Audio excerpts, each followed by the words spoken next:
Já, góðan dag. Þórður heiti ég og ég liðsmaður í Team Spark sem formúla stúdentslið Háskóla Íslands. Við erum hérna stödd í Iðunni á suðurnámskeiði, 10-8 strákar úr liðinu, þar sem við erum að læra að sjóða.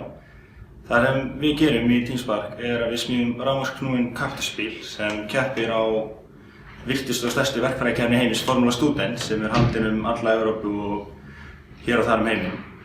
Og við smíðum bílinn sjálf, hönnum hann sjálf, en við getum ekki gert það án styrktaraðilum okkar sem hafa aðstöðu og tæki og tól og þekkingu sem við þurfum að öðlast hjá þeim.